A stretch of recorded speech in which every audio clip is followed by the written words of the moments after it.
Bem-vindos, aqueles que estão presenciais, aos que estão online. Agradeço a presença para poder compartilhar com vocês o que eu tenho feito nos últimos 25 anos, que é falar sobre essa doença tão complexa, que é o hipopituitarismo congênito. Daqui para frente eu não vou falar mais hipopituitarismo, porque isso enrola a língua. Então, é o nosso querido hipopite. E aqui eu já vou fazer o primeiro comentário sobre o título, porque o Ivo me questionou. Por que da bancada clínica e de volta à bancada? E eu disse a ele que isso tinha um propósito. E vocês vão ver ao longo da minha fala o porquê que eu comecei com a bancada e por que eu terminei com ela. Então, eu dei essa aula recentemente para um grupo internacional, por isso vocês vão ver que todos os slides estão em inglês. Mas eu fico à disposição para as perguntas, caso vocês tenham, para serem respondidas após a minha fala. Hoje, infelizmente, eu estou gripada, então vocês vão ouvir a minha voz de contralto e não a de soprano, que normalmente eu uso para as minhas aulas de canto lírico. Então, nós temos uma agenda. E essa agenda, eu vou falar basicamente sobre anatomia da hipófise, depois os fatores de transcrição, que foi onde nós conseguimos grande avanço na bancada, para depois ir para o modelo animal e daí o modelo humano.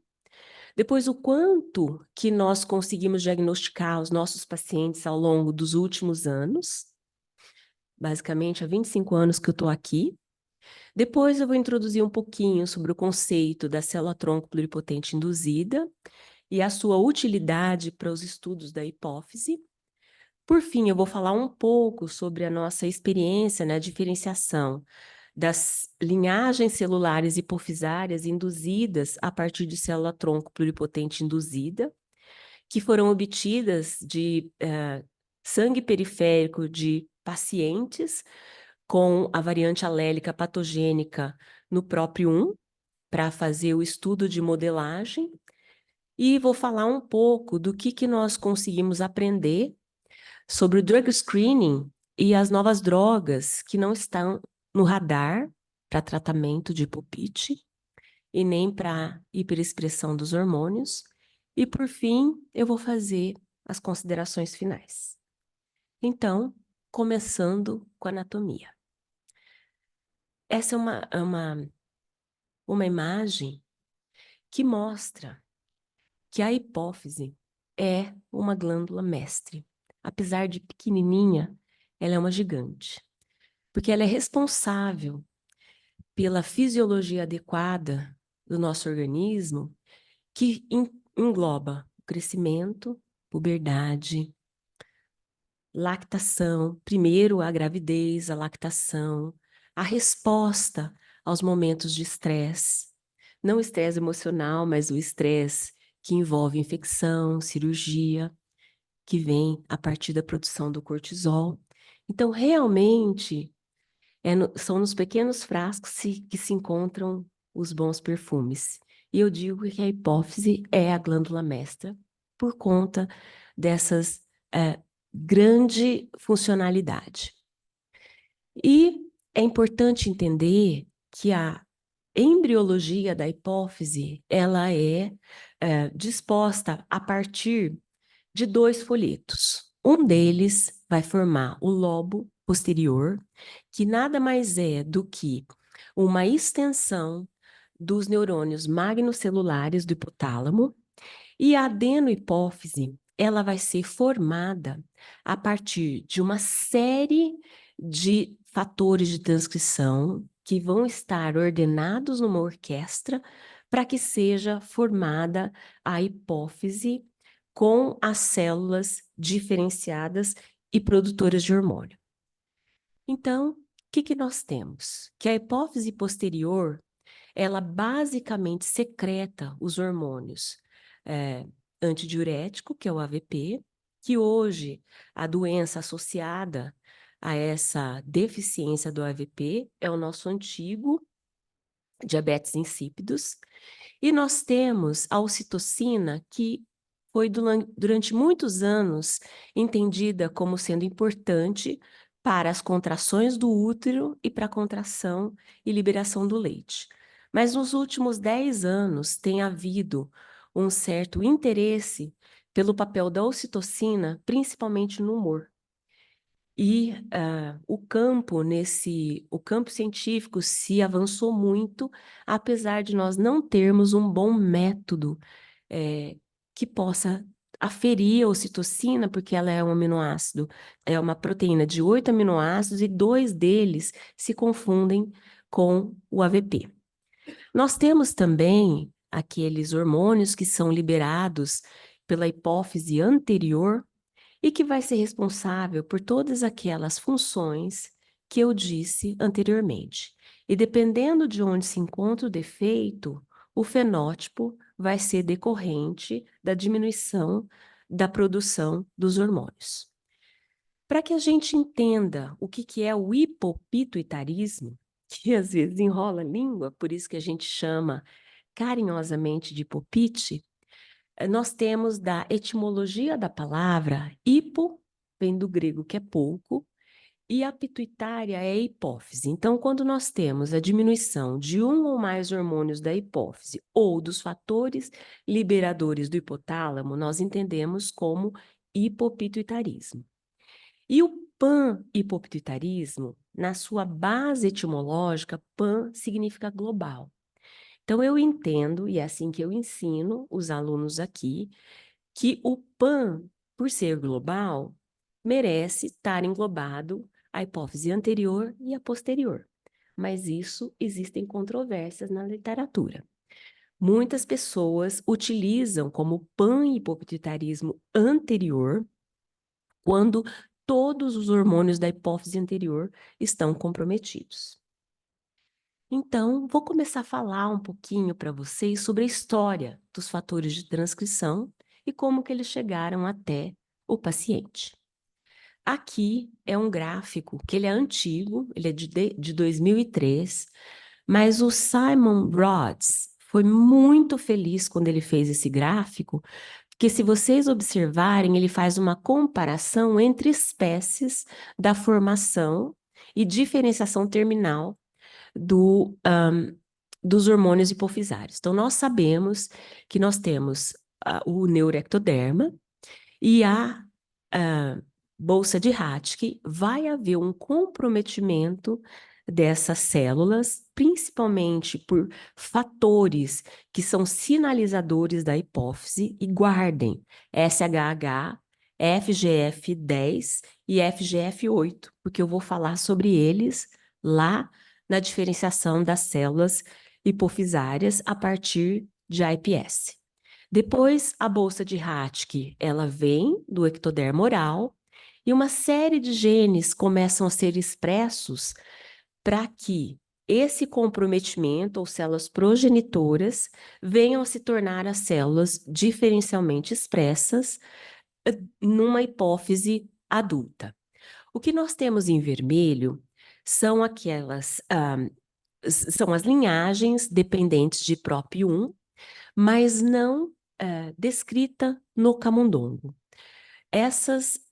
Nós temos um trabalho que foi publicado no Clinics, onde nós vimos que o PROP1 ele é altamente expresso nos tumores produtores de ACTH. Então, apesar de não se discutir muito naquela época do papel do cortisol no camundongo, anos depois do primeiro modelo animal que eu vou mostrar para vocês, a Sally fez um nocaute do PROP1 e verificou que diferentes backgrounds davam fenótipos diferentes, mas todos eles poupavam o setor corticotrofo. Então, essa inferência do setor corticotrofo e do gonadotrofo foi a partir dos modelos humanos. Temos também que o PROP1 ele é importante para levar a diferenciação da linhagem PIT1, que nada mais é do que a diferenciação terminal dos tirotrofos, dos somatotrofos e dos lactotrofos. E a ausência desses fatores de transcrição, que nós consideramos como terminais, eles vão impactar na produção e na secreção dos hormônios hipofisários. E como que se chegou a esse conhecimento do próprio 1? Aqui um pouco de história para vocês. A Scheibel e a Gowen, em 1961, olhando uma colônia de animais camundongos que tinha sobre a sua responsabilidade, elas observaram que numa prole existia diferença de tamanho entre esses animais. E elas se interessaram por caracterizá-los de forma fenotípica. Então, desde aquela época se sabia que faltava a expressão através de imunofluorescência do TSH, do GH e da prolactina. Esses animais eram inférteis e produziam uma quantidade pequena de gonadotrofina. E mais para frente foi visto no trabalho do Robert Wards, que foi um doutorando da professora Sally Kemper, que essa hipófise ela cursava com hipoplasia e dismorfologia. Mas somente em 1996 que o grupo do professor Michael Rosenfeld, cujo primeiro autor foi o Sorenson, eles clonaram o próprio 1 e descreveram a primeira variante ou alteração genética responsável por esse fenótipo. Então, nós podemos observar que esse é um animal heterozigoto, porque ele tem duas bandinhas, o T e o C, e esse é um animal homozigoto, que tem apenas o C. E o que isso impactava na proteína? Na posição 83 da proteína se trocava uma serina por uma prolina. Aí o professor Michael Rosenfeld, que era médico, ele entrou em contato com vários médicos lá da Universidade de San Diego, na Califórnia, e depois de ter clonado esse gene, ele fez a busca em famílias que não eram aparentadas, e ele descreve pela primeira vez na Nature Genetics, de 1998, o quadro clínico, que nós podemos ver que foram famílias com vários pacientes acometidos, e ele mostrou que todos eles eram em homozigose, sugerindo que o padrão dessa doença era um padrão de herança recessiva. Esse experimento aqui, ele mostra a interação entre o DNA e a proteína. Então, se vocês observarem aqui, essa primeira banda é quando se colocou a proteína do selvagem com uma sequência que sabidamente se tinha conhecimento que a proteína ligava ao DNA. Então, a gente vê uma banda bem forte.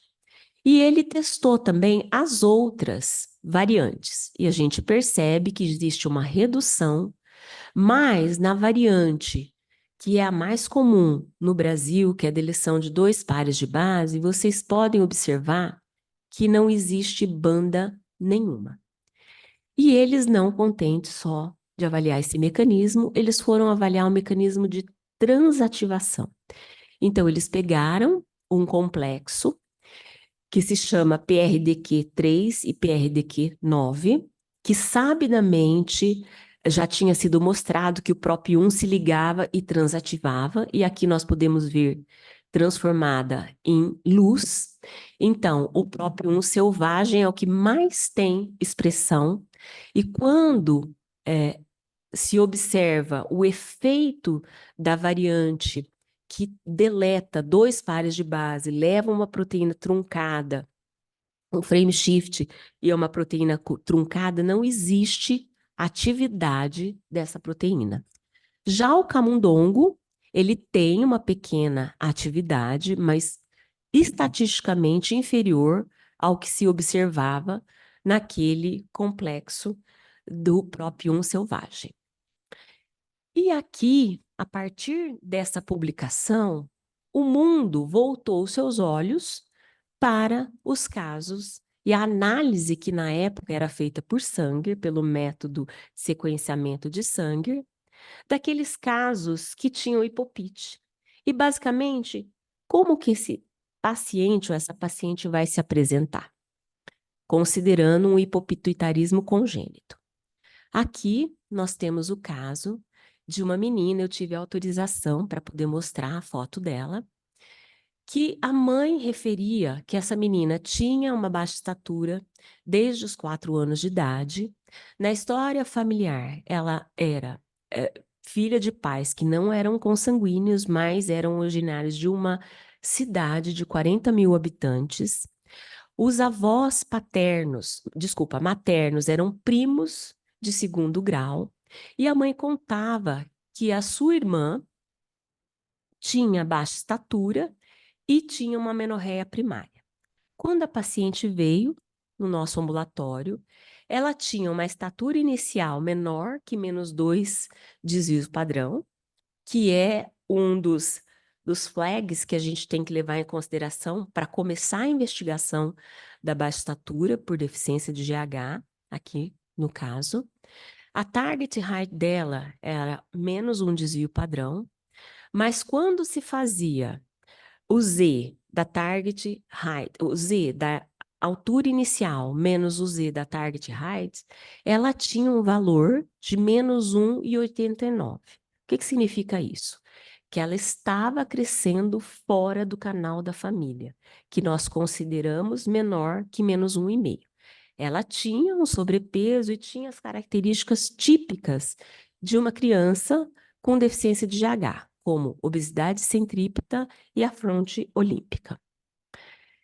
Essa menina foi submetida a um diagnóstico molecular, hormonal, e naquela época nós fazíamos teste, o mega teste, para todos os pacientes. Ela tinha mais do que 20 quilos e não tinha histórico de epilepsia. E nos exames basais, o GF1 dela já era menor que -2 desvios padrão. Na época, era possível calcular o desvio padrão. O pico do GH no ITT com uma hipoglicemia efetiva foi menor do que 40 e ela tinha uma idade óssea de 2 anos que estava atrasada em 4 anos. E no basal, nós conseguimos ver que ela tinha um T4 livre baixo com um TSH inapropriadamente normal. Então, aqui nós temos a sua avaliação aos 7 anos, onde o pico foi de 0,2, mas ela tinha uma resposta à hipoglicemia do setor corticotrofo, que nós consideramos acima de 18 no teste de estímulo como sendo responsivo. Aos 11, ela também tinha esse T4 livre baixo e nesse momento foi iniciado a reposição de GH e de levotiroxina. À medida que ela foi sendo acompanhada, nós vimos que o cortisol dela estava caindo. E nesse momento, com 11 anos, nós fizemos o teste da cortrosina e nós observamos que ela não respondia mais. Nesse momento, foi iniciado acetato de cortisona para ela. Com 12 anos, sem nenhum caractere sexual secundário, ela apresentava um LH bem baixo e nesse momento nós começamos a induzir a puberdade dela. A imagem, ela apresentava, aqui para quem não está muito bem familiarizado, nós temos uma hipófise normal, que é considerada cheinha, com uma haste cheinha, mas sem nenhuma alteração na intensidade. Com uma haste íntegra, ela tinha uma haste íntegra, mas uma hipoplasia importante da hipófise, e no sagital ela apresentava uma haste íntegra, uma hipófise adequada, desculpa, aqui é o normal, tá? É uma haste íntegra, o bulbo olfatório, que é esse, uma hipófise, que é considerada normal, e a neurohipófise tópica. Ela apresentava neurohipófise tópica, que é aqui na minha seta, tinha uma haste íntegra, mas a hipoplasia era bem importante. E esse é o gráfico do crescimento dela ao longo do tempo.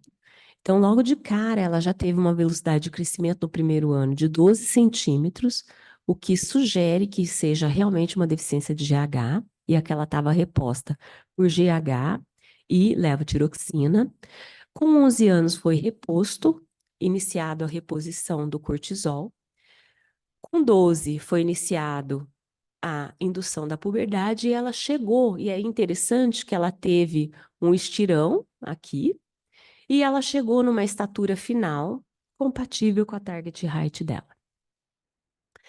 E esse caso, ele se representa nessa revisão da literatura que foi publicado no Clinical Endocrinology pelo meu ex-aluno João Madeira, que hoje faz o doutorado na Universidade de Bath, em matemática da herdabilidade. Só o João mesmo, né? E nesse trabalho, nós vimos, fazendo uma revisão dos nossos casos antigos e também acrescentando casos novos, um da Paraíba e um do Espírito Santo, que o padrão clássico era de herança recessiva. E aqui, o João fez uma revisão ampla para ser publicado esse trabalho, e tudo que está em preto já tinha sido descrito, o que está acima foi o que foi encontrado na nossa população. A variante mais comum é a deleção de 2 pares de base, mas nós descrevemos pela primeira vez essa variante que no primeiro ATG já se trocava um A por um G, portanto, não se tinha início da leitura do códon de iniciação. Então, a proteína era 0 formada. Guardem essa variante, porque mais para frente, quando eu vou falar sobre a IPS, os pacientes escolhidos, eles tinham, uma das variantes era essa. Então, aqui, o que nós aprendemos desse trabalho dele? Que 100% dos casos com alteração no PROP1 eram familiares, 71% eram filhos de pais consanguíneos, porém casos esporádicos, e uma minoria eram casos esporádicos, filhos de pais que não eram consanguíneos. Nesse momento, nós sugerimos, na realidade, nós concluímos que as variantes patogênicas do PROP1 são a principal causa de hipopite congênito no nosso meio. E ele perfaz 53% dos casos com neurohipófise tópica ou não visualizada.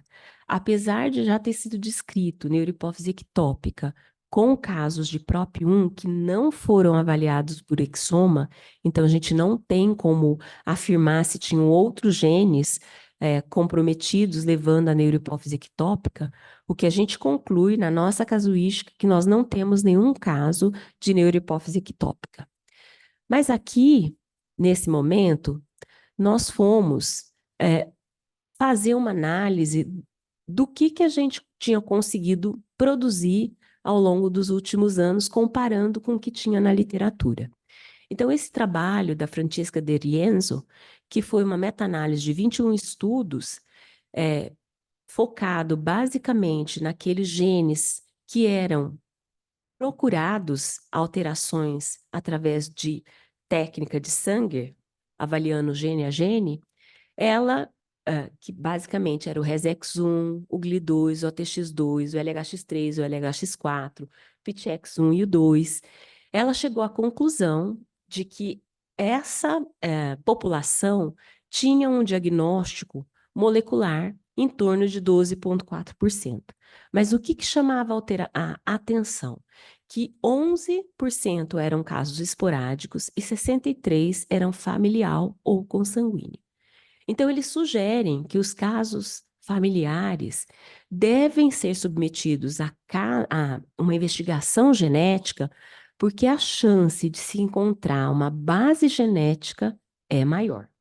Baseado nisso, eu recrutei essa aluna, que é a Natália Ferreira, para poder fazer uma investigação molecular através do exoma em pacientes que eram filhos de pais consanguíneos e que tinham o histórico de hipopituitarismo congênito.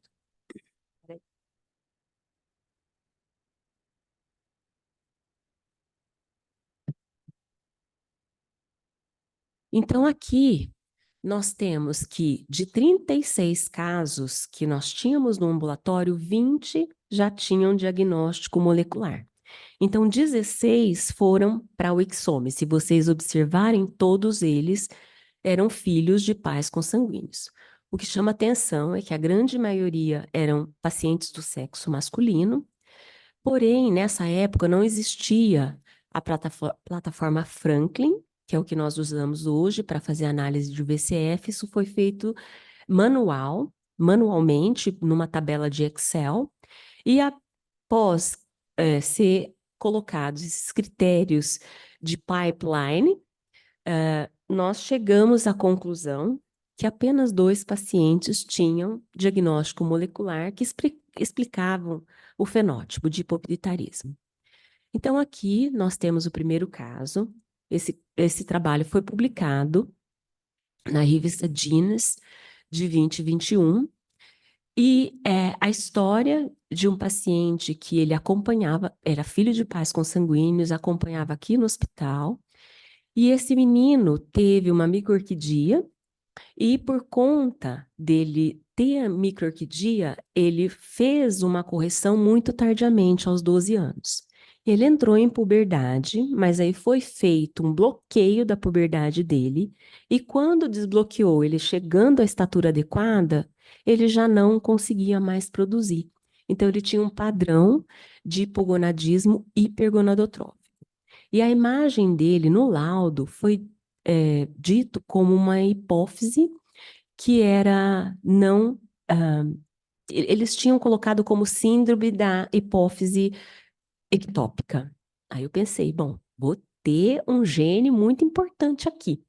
E quando foi feito o exoma dele, veio uma alteração no GH1, que pela deleção de uma única base, levava ao frame shift com stop codon 43 aminoácidos abaixo da posição 57, eu entendi que a clínica dele não estava muito bem esclarecida no prontuário. Mas, enfim, nós conseguimos realmente fazer o diagnóstico e dar a devolutiva. Essa menina que está com vestido azul era irmã dele, que faleceu aos 5 anos. Provavelmente ela deveria ter a mesma variante nos 12 alelos, mas nós não tivemos material para estudá-la. Então, essa foi uma variante homozigose segregando com padrão de herança recessiva. O outro caso foi encontrado nesse gene chamado CDH2, que produz a N-caderina, que é na realidade, uma proteína responsável pela junção célula-célula, e ela é muito importante para a migração das células que estão nos nichos de célula-tronco para se direcionar para a hipófise anterior, através do mecanismo que nós chamamos de transição epitélio-mesenquimal, e uma vez dentro da hipófise anterior, ela se expande, se diferencia e começa a produzir os hormônios. Então, essa paciente, só ela tinha a variante, ela é a única do mundo que tem uma variante em homozigose, num domínio chamado EC2, que provavelmente é o domínio responsável pela diferenciação terminal. Nós estamos terminando os estudos em zebrafish, com knockdown e knockout dessa região, que está apontando para esse efeito direto do EC2 na hipófise, porque as outras variantes são mais no final do gene, são frame shift, são associados a casos graves do neurodesenvolvimento. Então, mais uma vez, é uma variante homozigose fechando um quadro de herança autossômica recessiva. Então, aqui, eu fico muito feliz de poder compartilhar esses dados com vocês, porque como nós fizemos nos últimos 30 anos abordagem por sangue e por sequenciamento de larga escala, finalmente eu consegui ter um N, onde nós pudéssemos calcular a porcentagem de diagnóstico que nós fizemos na nossa população ao longo de vários estudos que foram feitos nesses últimos 30 anos. Então, o que nós observamos? Aqueles que estão em preto foram os que tiveram o seu diagnóstico através da metodologia do sequenciamento de Sanger, E os que estão em vermelho foram os que foram descritos através do sequenciamento de larga escala. Os dois primeiros da deficiência isolada de GH foram por painel, e na população de genes associados ao hipopituitarismo congênito, nós tivemos tanto, combinado, né? Tanto por painel quanto por exoma. Então, o que nós podemos calcular? Que 20% dos nossos pacientes, depois de terem tido uma abordagem tanto focada gene a gene como de larga escala, nos permitiu fazer um diagnóstico de 20%. E vocês vão ver que isso é um pouco diferente do que se encontra na literatura baseado em painel. E 60% dos nossos casos são familiares e a grande maioria deles foi no gene PROP1. Como vocês podem ver, 18 casos. Fazendo uma revisão na literatura, eu cheguei nesse paper, eu fui contemporânea da Maria Inês Pérez Milan, que foi aluna de doutorado da CELI, e ela voltou para a Argentina e lá eles tinham carência no diagnóstico molecular. Então, ela fez uma parceria com os pediatras, os endocrinopediatras, de um centro, um single center, né, um centro único em Buenos Aires, na Argentina, totalizando 170 pacientes. E ela fez um painel com 65 genes que já tinham sido associados com hipopituitarismo ou, de alguma forma, envolvido no desenvolvimento da hipófise. E olha que interessante, ela conseguiu fazer um diagnóstico de 15,3% nessa população virgem de abordagem molecular e nenhum deles tem alteração no PROP e nem no PIT, mostrando que realmente a base do background genético é diferente. Ela encontrou alterações no LHX3, no LHX4, que nós não temos, a Edna é prova disso, que foi a tese de doutorado dela. E ela encontrou e fez estudos funcionais mostrando, pela primeira vez com estudo funcional, o conceito de doença oligogênica para o hipopituitarismo congênito. E aqui nós temos uma timeline, vocês vão ver diferentes rostinhos aí, que foram os contribuintes para nós podermos chegar nesse N de pacientes que foram analisados no Lean 42 e que nos permitiu fazer um diagnóstico de 20% dos pacientes, porém, 80% continua sem diagnóstico molecular, mesmo tendo sido abordado pelo sequenciamento de larga escala. Vale lembrar aqui que nós focamos muito naquela análise de doença monogênica, mas nós ainda precisamos fazer uma análise de integração de possíveis genes numa mesma cascata envolvida no desenvolvimento da hipófise, que eu acho que é o que vai começar a explicar em grande quantidade esses casos complexos, que eu entendo que pode ser um espectro, onde o quadro mais leve seria o hipogonadismo hipogonadotrófico, que já foi classicamente tido como uma doença oligogênica. Nós temos na ponta a displasia septo-óptica, que cursa com uma formação cerebral, com comprometimento, com epilepsia. Isso não só os defeitos cerebrais. E no meio, nós temos o hipopite, que pode, ou as deficiências hormonais combinadas, que podem estar associadas aos aqueles casos sindrômicos, ou pode ser isolado, como um hipogonadismo, uma deficiência de GH isolada, uma deficiência de ACTH isolada. Então, estudando para essa aula, eu consegui meio que pensar um pouco fora. E discutindo com a minha aluna, que está no mesmo momento qualificando, e ela está fazendo a parte dos pacientes que são familiares, a gente conseguiu chegar mais ou menos nessa construção de raciocínio, que provavelmente é o que vai explicar daqui para frente esses casos. Então, além de pensar, né, nos casos poligênicos, o que mais a gente tem para fazer?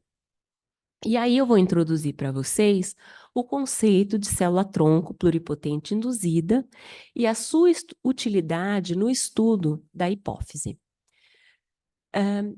O professor Yamanaka, Shinya Yamanaka, e o professor Gordon, eles ganharam o prêmio Nobel em 2012, porque ambos trouxeram contribuições científicas onde se pode criar novos tecidos e novos seres. O professor Gordon com o conceito de clonagem e o professor Yamanaka com o conceito de que 4 genes que são marcadores de célula-tronco, uma vez introduzido em qualquer célula somática, pode fazer com que essa célula seja reprogramada e aí elas passam a ser células-tronco pluripotente induzida, que uma vez sendo diferenciada de acordo com os fatores que são importantes para o comprometimento de determinado órgão, vai possibilitar formar os cardiomiócitos,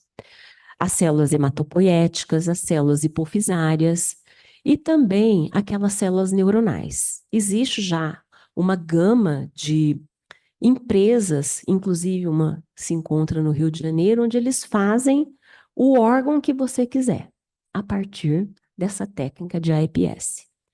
E qual seria a finalidade de se transformar uma célula periférica em célula hipofisária? Então, isso possibilitaria fazer a modelagem da doença, permitiria fazer um drug screening para encontrar novas drogas que hoje não estão no radar daquelas doenças tratadas, seja pela deficiência ou pelo excesso, e também poder pensar no futuro uma terapia de célula autóloga. Então, aqui, por que nós precisamos fazer essas células hipofisárias? Eu e a Juliana pensamos muito nisso, e basicamente é porque nós não temos acesso ao tecido hipofisário de um paciente com hipopite congênito, porque ele é hipoplásico, tem falta de estudos do tecido humano hipofisário, é uma doença que se trata por um período longo de vida, e esses pacientes, de acordo com o professor Manuel Hermínio, eles vivem muito, né, com 109 anos, 116 anos. Nós temos uma baixa porcentagem de diagnóstico molecular e a variabilidade fenotípica com o mesmo genótipo também é grande.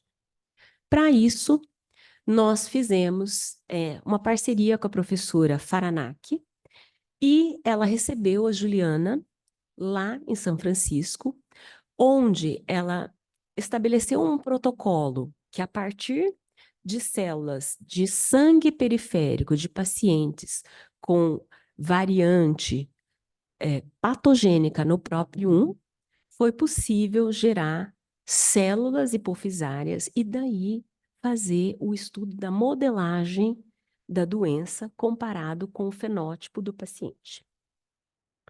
Então, a primeira coisa que vocês têm que ter em mente é que, para você estudar uma doença ou modelar a doença in vitro, você tem que ter a célula do paciente e a célula do controle normal, para poder comparar uma com a outra. Então, basicamente, quando a Juliana foi para os Estados Unidos, ela fez hipófise em prato. Make a pituitary in a dish. Exatamente isso que ela fez. E o que é intrigante é que ela pegou uma linhagem chamada WTC11, que é sabidamente conhecida, com o genoma todo conhecido, e é uma célula que foi transformada em célula-tronco pluripotente induzida. Então, essa célula-tronco pluripotente induzida, obviamente, ela vai produzir aqueles marcadores de célula-tronco, que é o OCT4, NOG e SOX2. E olha que interessante, elas são mantidas quando vai se iniciar o processo de diferenciação no meio que impede que essas células morram, impede que elas se diferenciem e as mantenham como uma célula tronco pluripotente induzida, que é o BMP4. No quarto dia, foi lavada essa célula e colocado apenas FGF8, FGF10 e SHH. E vocês vão ver, já podem ver aqui, que nenhum outro fator foi necessário de ser acrescentado para, no final, nós obtermos as 6 diferentes linhagens produtoras e secretoras de hormônio. E aqui, não é para vocês se desesperarem, mas nós temos o perfil tanto dos fatores de transcrição quanto dos hormônios ao longo dos dias em que essas células ficaram em cultura. Então, o que tiver mais amarelo é o que está mais expresso, e nós podemos observar que entre o D10 e o D15, eu tenho uma grande expressão dos fatores de transcrição, e quando se caminha para o final ali do D30 e D45, o que mais se expressa são os hormônios. E isso foi visto também a nível proteico. Então, nós podemos observar aqui, nessas células em prato, que tinha produção de ACTH, de GH, tudo que tiver em verde e citoplasma, porque hormônio, é considerado como positivo. E a Juliana fez a contagem dessas células que eram marcadas, e nitidamente nós vimos que à medida que essas células eram mantidas em cultura, elas iam aumentando a produção dos hormônios. E foi observado que essas células continuavam produzindo hormônios sem acrescentar nenhum outro fator até o dia 120, que daí já era um organoide que nessa história contada, nós conseguimos ver a expressão do TSH, do LH e do FSH. Mas, para o pesquisador da ciência básica, não é importante apenas mostrar que está tendo a expressão. A gente sabe que existe uma conexão muito importante com os fatores hipotalâmicos. Então, a ideia desse experimento foi estimular a cultura com CRH e verificar se essas células marcadas por expressão citoplasmática de ACTH aumentava ou não. Então, aqui, nitidamente, aquilo que não foi tratado, é esse primeiro aqui, tem expressão de ACTH, mas à medida que foi aumentando a concentração para 0,25, para meio e para 1 micrograma por ml, se observou que a expressão era bem maior. Então, mostrando que ela expressava e respondia a um estímulo externo. Aqui, o mesmo foi feito para as células produtoras de GH. O estímulo utilizado foi a grelina e também se observou que à medida que aumentava a concentração dessa grelina, havia um aumento nas células GH positivo, mostrando que isso também foi visto a nível proteico. Bom, uma vez estabelecido esse protocolo numa célula altamente conhecida dentro do meio científico acadêmico, das pessoas que trabalham com célula-tronco pluripotente induzida, nós partimos para o modelo do paciente. Então, nesse momento, nós escolhemos uma família que eram pais que não eram consanguíneos, filhos que tinham variantes em heterozigose composta.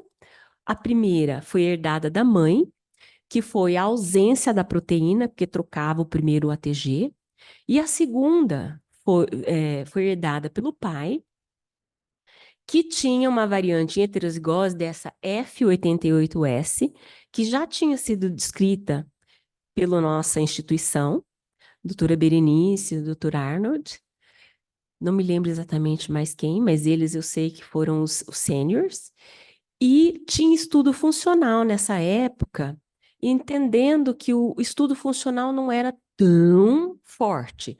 Mas aqui nós conseguimos ver que realmente é uma variante e em dupla heterozigose levou ao fenótipo desses filhos, que foi, a probabilidade era 25%, mas nessa família foi 100%. E o que chamava atenção? A menina poupava o setor corticotrofo e o menino não. Então, a família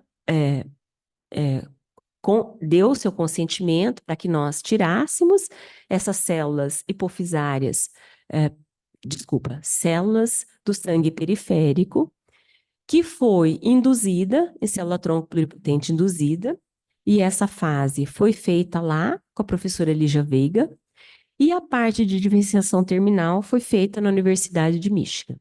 Então, aqui nós temos pequenas colônias que são consideradas pituispheres, onde uma célula dá origem a ela mesma. E isso aqui foi após a introdução dos 4 genes marcadores célula-tronco, que nós conhecemos como coquetel do Yamanaka. E se vocês observarem aqui na citometria de fluxo, é importante ver que aqueles genes que são o SOX2, o NANOG e o OCT4, eles têm uma expressão maior do que 90%, mostrando que essas células realmente eram pluripotente induzidas.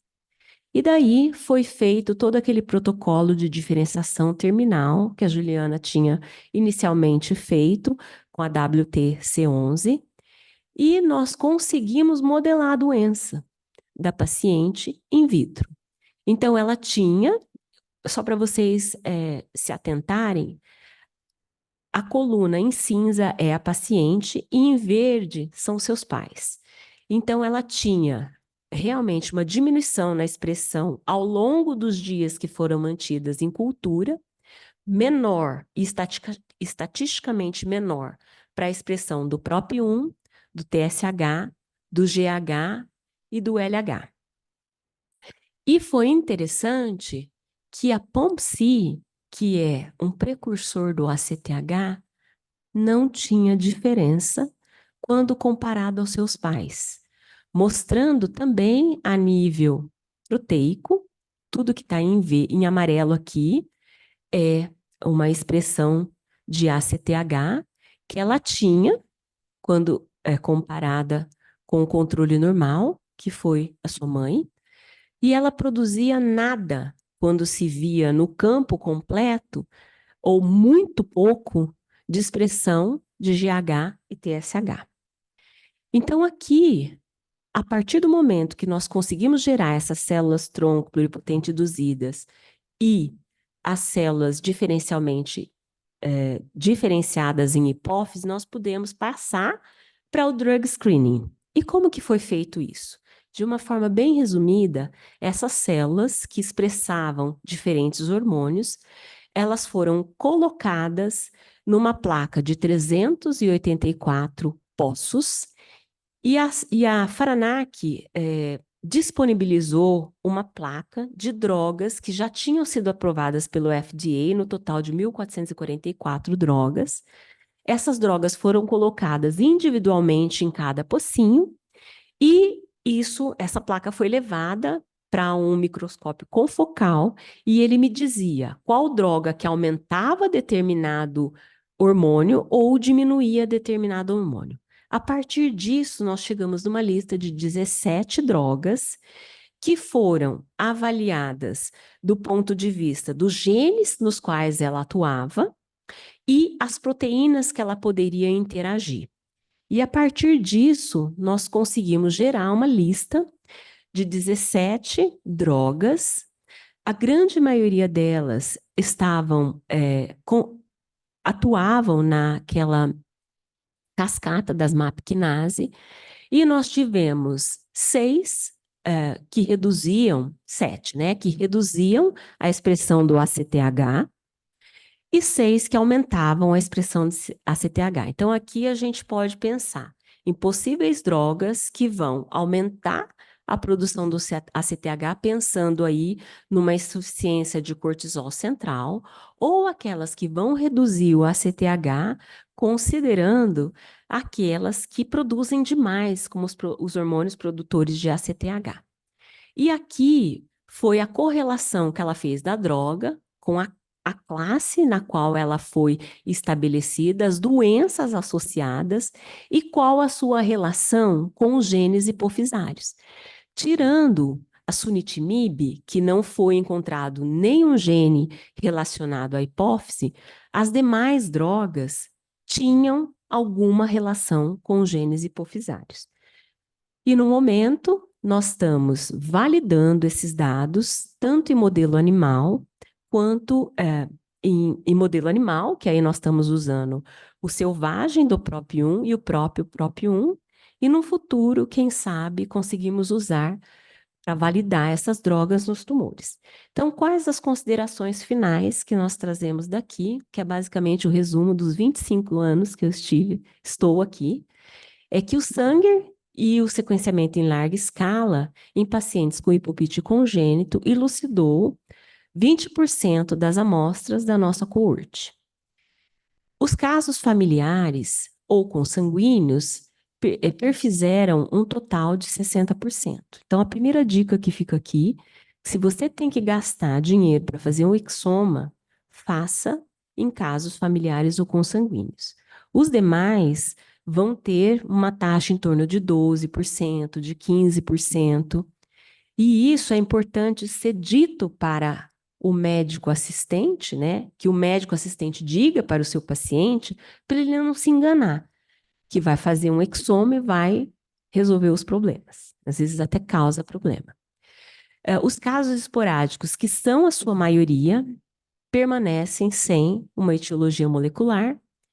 E, por fim, essa nova avenida que foi aberta de se produzir células hipofisárias diferenciadas de célula-tronco pluripotente induzida podem ser usadas para modelagem da doença, como nós vimos, a relação genótipo-fenótipo, e a descoberta de novas drogas para terapias no futuro.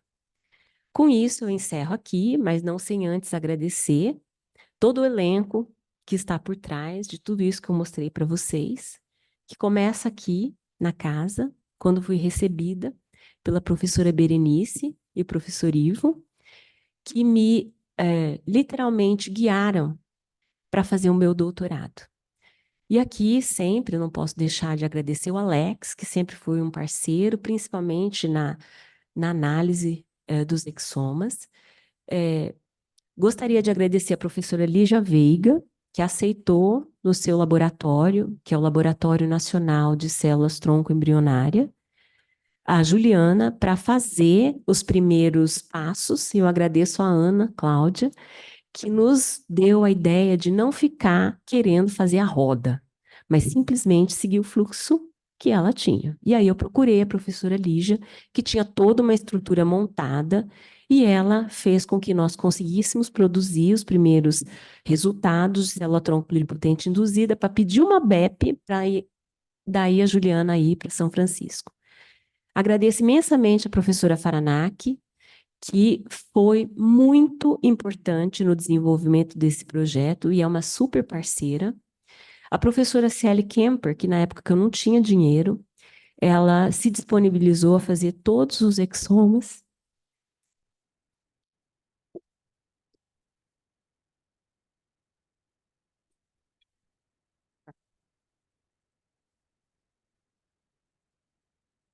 Os meus grandes mestres acabaram de chegar. Vocês não ouviram, mas eu fiz um grande agradecimento a vocês por terem me aceitado aqui e por terem me feito fazer essa caminhada, que eu vejo como tendo um grande sol pela frente.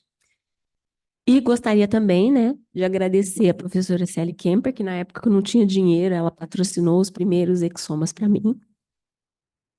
As agências de fomento, a CAPES, a FAPESP, CNPq, tanto por pagar a bolsa dos alunos, como fomentar a pesquisa, ao Biotério Central, que manteve os animais, onde eu faço as pesquisas, porque aqui eu trouxe basicamente o que eu tenho feito com o ser humano, e ao meu time, que também é o que me dá força para continuar.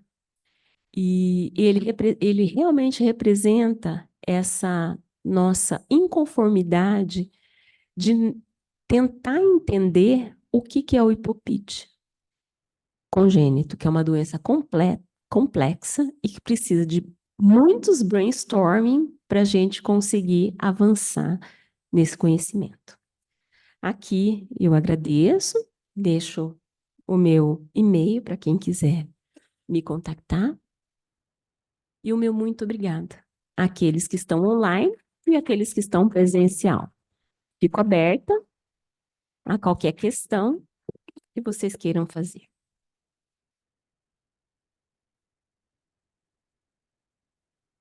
Por enquanto, não tem perguntas no chat.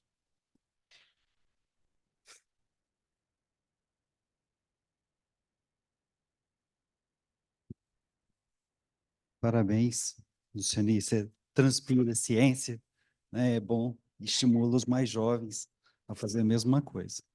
Eu queria entender melhor um gráfico que você mostrou, que quando coloca Quer que eu vou? eu quero que você volta. Quando mostra a mutação a variante patogênica do PROP1 lá na frente, né? Quando você induz as células já com a Tá. mutação, Na parte da indução. e que coloca todos os hormônios. Eu tive a impressão, que você mostrou ali rápido, que no hormônio, com relação ao hormônio do crescimento, parece que no início, quando vai passando os primeiros dias... Esse aqui? Não, que tem um gráfico mostrando com os dias, com o avanço dos dias, mais adiante. Então, Parece que o hormônio do crescimento vai acompanhando esse aqui? a produção, tem um mais adiante. Eu acho que mostra o hormônio do crescimento, o LH, então é aqui. o PONC. É aqui, não é? No heatmap? São curvas, mostrando... Curvas. São gráficos, é um gráfico mostrando o aumento da produção de hormônio de crescimento, aumento da produção de TSH. Já na modelagem, né? Na Esse modelagem, aqui? Minha impressão que dava é que, até certo ponto, a produção que advém da paciente com alteração, ele fica muito próximo do pai e da mãe, depois, só mais adiante, é que cai. Vocês souberam explicar isso? Eu achei que era mais homogêneo nos outros. Então, Imaginava que já desde o início tivesse uma queda mais acentuada, né? Vou voltar no heatmap para eu poder dar a resposta adequada para você. Então, aqui, a gente observa que o que está mais próximo do amarelo é o que está mais expresso.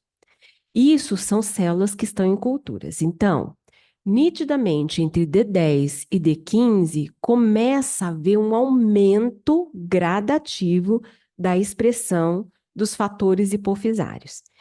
E nós conseguimos ver uma reversão no tempo final.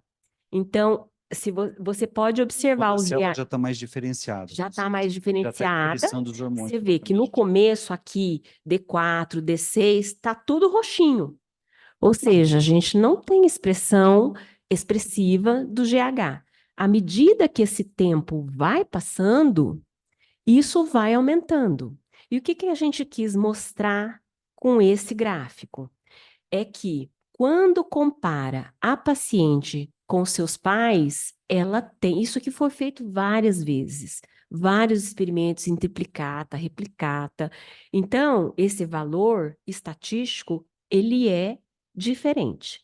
E o que a gente observa é que à medida que a célula está em cultura, ela aumenta a sua expressão, só que, tirando o POMC, nessa paciente específica, os demais hormônios, eles estão reduzidos quando comparados com os controles normais que foram os seus pais, que a gente queria usar o mesmo background genético. E aí, quando nós fomos para POMC, que é a análise do ACTH, nitidamente você vê que quando se faz a análise estatística não existe diferença. À medida que vai passando o tempo dentro da cultura, o ACTH vai subindo. E nós provamos isto a nível proteico também, que ela produz o ACTH. Aí você me pergunta, e o irmão dela? Como que é? Pois é, nós fizemos a célula dele, mandamos para os Estados Unidos e foi colocado um meio inadequado, nós perdemos a primeira vez as células dele. Num segundo momento, eu mandei as células de novo e a FedEx entregou em temperatura ambiente para a Juliana. Perdemos de novo. Então, agora que nós estamos montando a sala de célula-tronco pluripotente induzida para dar as respostas que nós propusemos ao projeto PRONAS, que é promover a produção de 28 células hipofisárias a partir de pacientes que nós não sabemos como que é o diagnóstico molecular, fazer o RNA-seq e, a partir de vias, tentar entender quais são os genes que estão diferencialmente expressos. E talvez conseguir colocar na literatura essa ideia de que o hipopite é uma doença complexa, provavelmente pelo acometimento de vários genes. Então, a gente vê que a modelagem da doença foi adequada, e o menino a gente vai fazer aqui. Eu tenho curiosidade com essa questão do ACTH pela história do trabalho que eu participei. A gente publicou anos atrás de PrOP, que mostra que, com o avanço da idade, começa a ter deficiência de ACTH nos pacientes com PrOP1, né? Então, Isso é uma coisa que a história da senescência também. Por que eles vivem tanto, né? Esses pacientes ainda, muitos estão vivos, eu não sei o que você tem de novidade para isso. Eu tenho um guess, baseado no que o professor Manuel Hermínio mostrou, né? Que esses pacientes com DGH isolado, eles têm uma diminuição do estresse oxidativo. E apesar deles terem um acúmulo de gordura, deles terem uma pequena alteração nos lípides, eles vivem muito. Tanto que eles são utilizados, aí a população de Itabaianinha e os camundongos Ames, que são os que têm alteração no próprio 1, para estudos de envelhecimento, porque eles têm alguma coisa diferente que os protege. Só para fazer um spoiler aqui, o professor Bartk, que foi o primeiro a fazer esses estudos avaliando a infertilidade, o restauro da fertilidade, lá na década de 1964, vai vir ao Brasil. Eu o convidei, porque eu sou parte da comissão científica da FESB, que é a Federação de Sociedades Brasileiras de Biologia Experimental, e ele concordou em vir ao Brasil. E eu vou trazê-lo aqui para poder falar sobre a sua história com relação ao conhecimento do fator PROP1 ausente, dos quadros de hipopite e o envelhecimento. Mais alguma pergunta?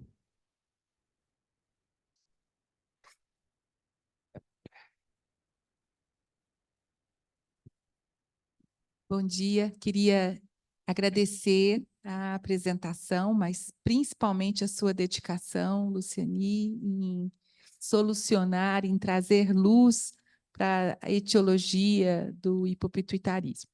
Eu tenho uma pergunta, Lu, em relação às imagens dos pacientes com PROP1.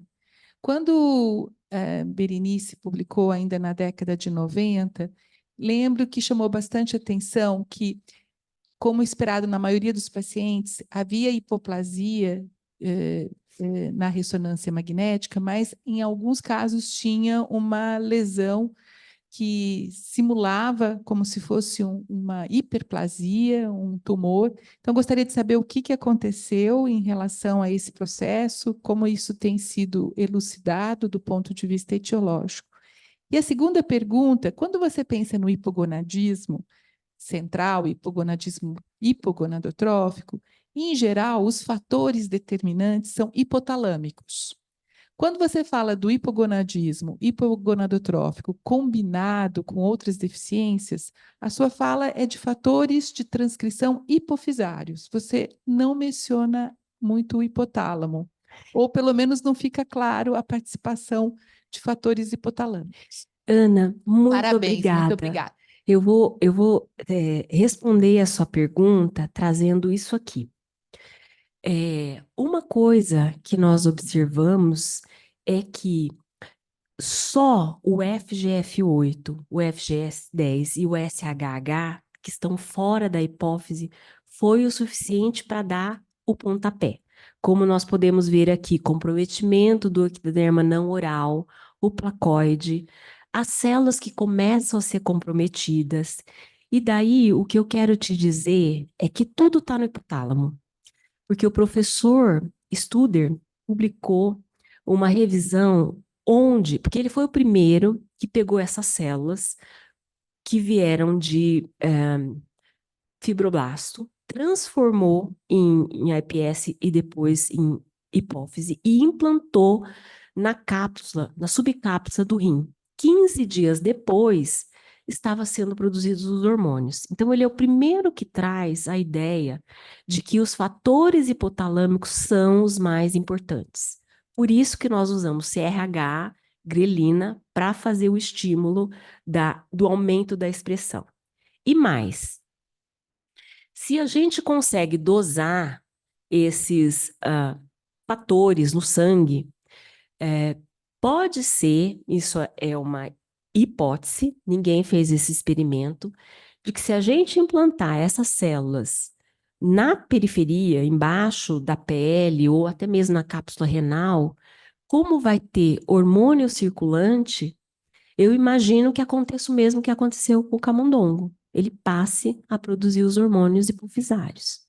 Então, se não ficou claro, eu quero que fique bem claro para todo mundo que está aqui que o hipotálamo é o rei. Ele é o maestro de toda essa orquestra que a gente está conseguindo entender, principalmente com esse trabalho da Juliana. Com relação à sua primeira pergunta, nós estudamos bastante esse fenômeno, né, que foi classificado. A primeira pessoa que descreveu foi a professora Berenice, inicialmente associado com deficiência de cortisol. O Mayhew veio depois mostrando o que ele chamou de Vaxen-Wayne, ao longo do acompanhamento de uma criança de 18 meses, que não evoluiu com deficiência de cortisol, mas ela tinha essa mudança do aspecto. Então, quando nós fomos revisar esse capítulo, duas coisas ficaram bem claras para mim. Que eles entendem que existe um conteúdo amorfo que pode vazar ali, mas o mais importante é que as células que estão ali naquela imagem que sugere um tumor expressa todos os hormônios. E como que nós chegamos nisso? Eu e o Ivo, nós estávamos fazendo uma revisão na literatura e a gente chegou nesse paper da Polônia, onde eles fizeram uma análise retrospectiva dos pacientes que tinham sido submetidos à cirurgia hipofisária e viram que eles tinham, a posteriori, variante patogênica no PROP1 e a imagem anatomopatológica mostrava que esse tecido tumoral expressava todos os hormônios. Então, o que a gente consegue entender? O PROP1 é importante, mas ele não é fundamental para a expressão desses hormônios, ou ele pode ser importante para fazer com que a gente tivesse um uso, né, das células-tronco, e chega um momento que não vai mais.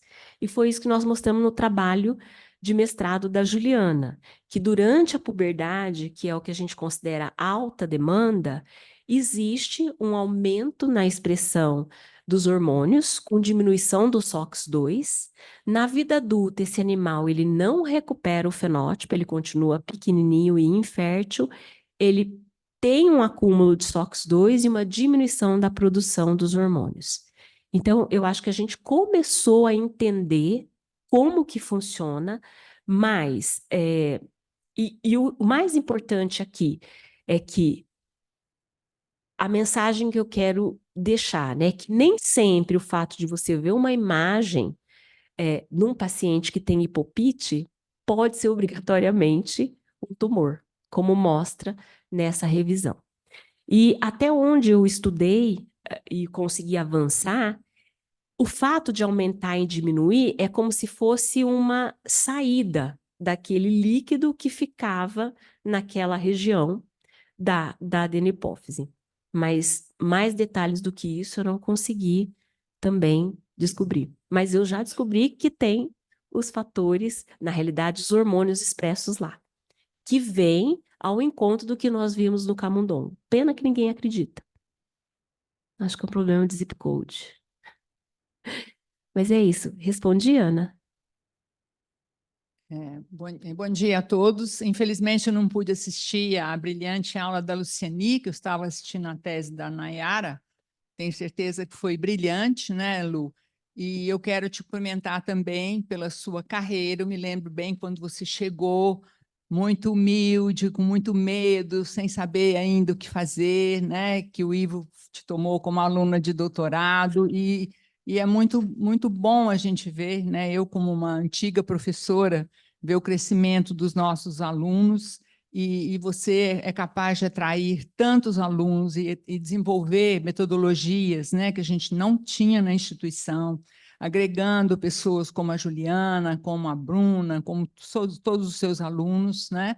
E isso é muito gratificante e eu espero que isso estimule, né, os nossos jovens alunos residentes a entrarem nessa linha da pesquisa translacional, que para nós que temos o paciente como foco, né, é muito importante e, ao mesmo tempo, nos faz, geralmente, um desafio, né, para quem fazia medicina, né, com humanos e agora é capaz de fazer tantas coisas experimentais como você tem feito. A gente avançou hoje mais, né, porque nós não temos a reunião do pós-graduando. Oi. Então, eu queria mais uma vez cumprimentar a Luciani e a equipe dela e desejar um bom carnaval para todos, com muito cuidado, tá? Nada de excessos, viu? Que carnaval é bom, mas também mata, viu? É verdade. Muito obrigada a todos. Então, damos por encerrado o Intramuros do dia de hoje. Voltaremos na próxima quinta.